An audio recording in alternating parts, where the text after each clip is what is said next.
नारायण नारायण।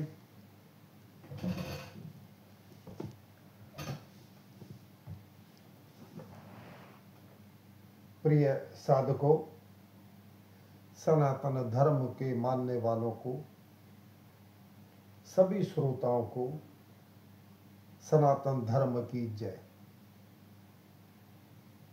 आज हम आपसे एक विनम्र निवेदन करना चाहते हैं कि सभी सनातन धर्म को मानने वाले कृपया ध्यान दें। धर्म को मानने वाले, क्या हमें श्रीमद् भगवत गीता जी के बारे में कुछ ज्ञान है? भगवान श्री कृष्ण ने अर्जुन को जो उपदेश दिया, उसे पुस्तक का नाम श्रीमद् भगवत गीता जी। भगवान श्री कृष्ण अर्जुन को कर्म योग, ज्ञान योग, भक्ति योग तीनों मार्गों का उपदेश देते हैं।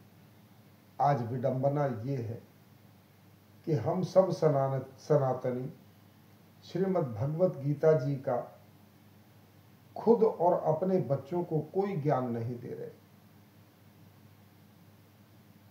बच्चों को इंग्लिश स्कूल में शिक्षा दिलाना बहुत अच्छी बात है, परंतु अपनी मातृभाषा, देव भाषा, संस्कृत का ज्ञान भी हमको भी होना चाहिए और हमारे बच्चों को भी होना चाहिए।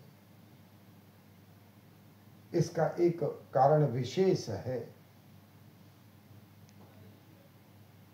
क्या आप जानते हैं कि 84 लाख योनियों में भटकते रहने में भगवान दया करके हमको मनुष्य जन्म देते हैं? इसका एक विशेष कारण है कि हम मनुष्य जन्म की सार्थकता को समझें और भगवान के बताए रास्ते श्रीमद् भगवत गीता के द्वारा अपना कल्याण करें और अपने बच्चों का कल्याण करें। बार बार हमें ये जो 84 लाख योनियों का दुख भोग रहे हैं, इससे मुक्त हो सके और हम अपने घर यानी परमात्मा का घर, हमारा अपना ही तो घर है, हम अपने घर में वापस जाएं, अब आवागमन से छूट जाएं। इसके लिए सभी माता पिता की खास जिम्मेदारी है। शुरू में हम अपने बच्चों को गीता जी के 5 श्लोक खुद भी सीखें और बच्चों को भी सिखाएं, जिससे एक धार्मिक आदर्श नागरिक बने, उनका भविष्य उज्जवल हो। मैं आपसे करबद्ध प्रार्थना करता हूँ, श्रीमद् भगवत गीता जी के नित्य पठनीय श्लोक, प्रार्थना करने योग्य 5 श्लोक भेज रहे हैं आपको। आप बोलना भी सीखें और बच्चों को सिखाएं। प्रातः यह 5 श्लोक गणेश वंदना के साथ रोज करें। जो लोग गीता पढ़ना सीखना चाहते हैं, उनको हिंदी आनी चाहिए बस। गोरखपुर गीता प्रेस से एक पुस्तक सरल गीता, जिसका कोड नंबर 2181 है, वह बहुत सस्ते मूल्य पर मिलती है। उसको खरीदें और हम अपने YouTube चैनल के माध्यम से नित्य 2 श्लोक आपको भेजेंगे, संस्कृत और हिंदी में। उससे आपका मानसिक शारीरिक विकास होगा और भगवान में प्रेम करने की रुचि होगी। नारायण नारायण। एक विशेष बात है, वह सभी सनातन धर्म के मानने वाले हिंदुओं से है। आपका प्रश्न क्या है? मैं आपकी किस प्रकार सहायता कर सकता हूं? आप एक बात देखिए कि जो ईसा धर्म को मानने वाले लोग हैं, उनके बच्चे, उनकी मातृभाषा इंग्लिश है।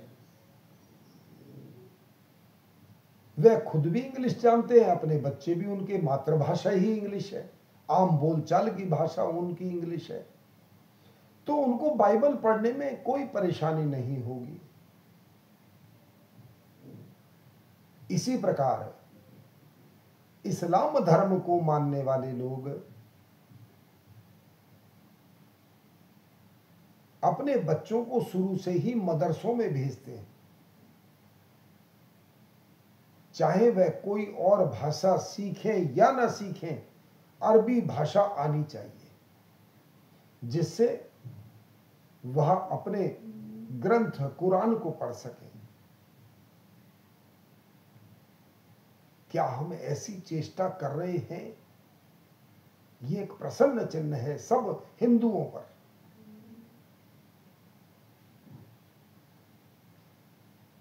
भगवान श्री कृष्ण श्रीमद् भगवत गीता जी के माध्यम से अर्जुन को जो उपदेश देते हैं वह अनुकरणीय है। भगवान राम का उद्दात चरित्र बाबा तुलसीदास रामचरितमानस में उकेरित करते हैं, अनुकरणीय है। हिंदुओं के घर में 2 पुस्तक यानी हमारे धार्मिक ग्रंथ जरूर होने चाहिए, श्रीमद् भगवत गीता जी एवं श्री रामचरितमानस, जिससे आपके परिवार का बौद्धिक विकास होगा, समाज का आप एक दिशा दे सकेंगे, भारत उन्नत होगा। हमें अपने धर्म के प्रति और अपने कल्याण के लिए जरूर करना चाहिए और सोचना चाहिए। संस्कृत हमारी देव भाषा है। संस्कृत अगर नहीं भी आती है तो चूंकि ये देव भाषा है, कुछ दिन के अभ्यास से हमको आने लग जाएगी। मेरा एक छोटा सा प्रयास है श्रीमद् भगवत गीता जी का पठन पाठन, जिससे हम सब का कल्याण हो। आइए भगवान गणेश की वंदना से हम शुरू करते हैं। गजाननं भूतगणादिसेवितं कपेथ जम्बो फलचारुभक्षणम् उमासुतं शोकविनाशकारकम् नमामि विघ्नेश्वर पादपंकजम्। जो गज के मुख वाले हैं, भूत गण आदि के द्वारा सेवित हैं, कैथ और जामुन के फलों का बड़े सुंदर ढंग से भक्षण करने वाले हैं, शोक का विनाश करने वाले हैं और मां भगवती उमा के पुत्र हैं, उन विघ्नेश्वर गणेश जी के चरण कमलों में मैं प्रणाम करता हूं। आइए अब हम जगत के गुरु भगवान श्री कृष्ण की वंदना करते हैं। वसुदेव सुतं देवं कंस चाणूरमर्दनम् देवकी परमानंदम कृष्णं वंदे जगद्गुरुं कृष्णं वंदे जगद्गुरुं। जो वासुदेव जी के पुत्र, दिव्य रूपधारी, कंस एवं चाणूर का नाश करने वाले और देवकी जी के लिए परम आनंद स्वरूप हैं, उन जगत गुरु भगवान श्री कृष्ण की मैं वंदना करता हूं। अब हम नित्य पठनीय श्लोक का पठन पाठन करेंगे और आपसे करबद्ध प्रार्थना है कि आप इनको सुने और ये 5 और 2 7 श्लोक कंठस्थ करने की कोशिश करें, हिंदी सहित। यह जो नित्य पठनीय श्लोक हैं, अध्याय 4, श्लोक संख्या 6 से 10 तक है। मैं इसका जो हिंदी भाष्य कर रहा हूं वह गीता प्रबोधिनी स्वामी राम सुखदास जी द्वारा रचित और उसकी हिंदी टीका में से आपको सुनाऊंगा और संस्कृत में श्लोक बोलूंगा। आप उन श्लोकों को ध्यान से सुने और बोलने की कोशिश करें और सरल गीता से पढ़ना शुरू करें। श्लोक का संख्या 6, नित्य पठनीय श्लोक। अजोपि सन्नव्ययात्मा भूतानामीश्वरोऽपि सन् प्रकृतिं स्वामिधिष्ठाय संभवाम्यात्ममायया। मैं अजन्मा, भगवान कहते हैं, मैं अजन्मा और अविनाशी स्वरूप होते हुए भी तथा संपूर्ण प्राणियों का ईश्वर होते हुए भी अपनी प्रकृति को अधीन करके अपनी योग माया से प्रकट होता हूं। यदा यदा ही धर्मस्य ग्लानिर्भवति भारत अभ्युत्थानं धर्मस्य तदात्मानं सृजाम्यहम्। हे भरतवंशी अर्जुन, जब जब धर्म की हानि और अधर्म की वृद्धि होती है, तब तब ही मैं अपने आप को साकार रूप से प्रकट करता हूं। परित्राणाय साधूनां विनाशाय च दुष्कृतां धर्म संस्थापनार्थाय संभवामि युगे युगे।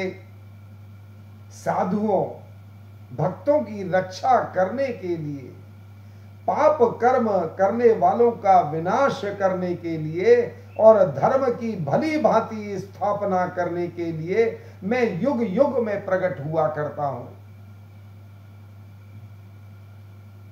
परमात्मा अक्रिय है, अतः अवतार लेकर क्रिया लीला करने के लिए वे अपनी प्रकृति की सहायता लेते हैं। अवतार में संपूर्ण क्रियाएं परमात्मा के द्वारा की जाती हुई दिखने पर भी वास्तव में क्रियाएं प्रकृति के द्वारा ही की जाती है।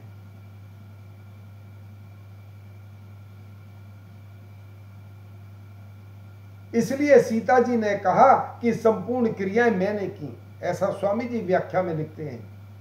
भगवान राम ने नहीं। भगवान श्री राम के अवतार से लेकर राज्य पद पर अभिषिक्त होने तक संपूर्ण कार्य यद्यपि मेरे द्वारा किए गए, तो भी लोग उन्हें इन निर्विकार सर्वात्मा भगवान में आरोपित करते हैं।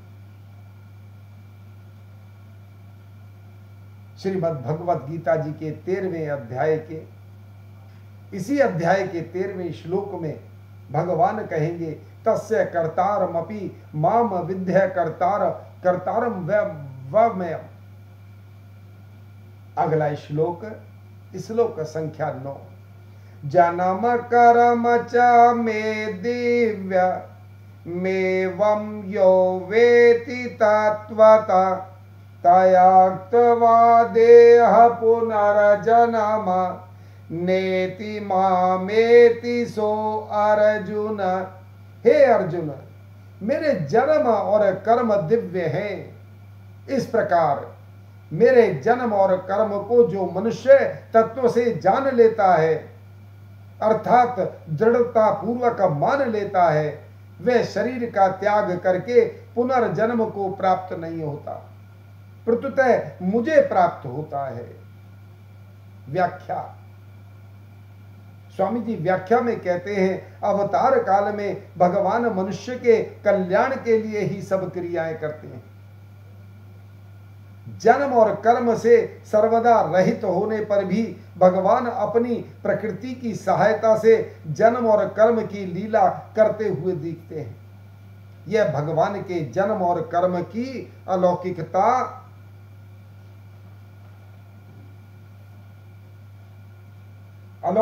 है। साधक भी यदि अपरा प्रकृति के अहम के साथ अपने तादात्म्य का त्याग करते तो कृतित्व भोक्तृत्व से रहित होने पर उसके कर्म भी दिव्य हो जाएंगे।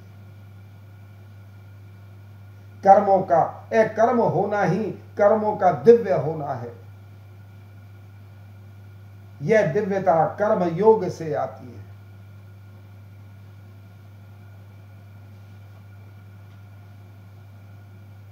श्लोक संख्या 10। वीतराग भया क्रोधा मन्मया मामुपाश्रिता बहवो ज्ञान तपसा पूता मद भाव मांगता। भगवान कहते हैं राग भय और क्रोध से सर्वदा रहित मुझ में तल्लीन मेरे ही आश्रित तथा ज्ञान रूप तप से पवित्र हुए बहुत से भक्त मेरे स्वरूप को प्राप्त हो चुके हैं। यह नित्य पठनीय श्लोक हमने आपको सुनाए और मैं आशा करता हूं अब ये समय है हिंदू जागे, अपने सनातन धर्म को पहचाने, भगवान हमसे क्या कह रहे हैं उसको आत्मसात करे और चट्टान की तरह होकर सच्चा सनातनी होके भगवान के प्रति प्रेम जागृत करके भगवान को प्राप्त करे। ये आवागमन का चक्र छूट जाए, ऐसी भगवान से प्रार्थना करे और दृढ़ निश्चय होकर भगवान श्री कृष्ण के आश्रित हो जाए, उनका आश्रय ले, उनकी बातों पर विचार करे और मनन करे, श्रीमद् भगवत गीता का पठन पाठन करे। मुझे आशा है कि आप इन श्लोकों को ध्यान से सुनेंगे और याद करेंगे। और एक प्रार्थना, खुद जागे दूसरों को जगाए, सनातन धर्म का प्रचार प्रसार करें, जन जन तक भगवान की वाणी पहुंचाएं। आप लोग इस चैनल को सब्सक्राइब करें, ज्यादा से ज्यादा शेयर करें और लाइक करें, ताकि मुझे पता लगे कि आप इस चैनल को कितना फॉलो करते हैं। नारायण नारायण। हरि शरणम हरि शरणम हरि शरणम हरि शरणम हरि शरणम हरि शरणम हरि शरणम हरि शरणम राम। बोलिए बांके बिहारी लाल की जय, मोर मुकुट बंसी वाले की जय। नारायण नारायण।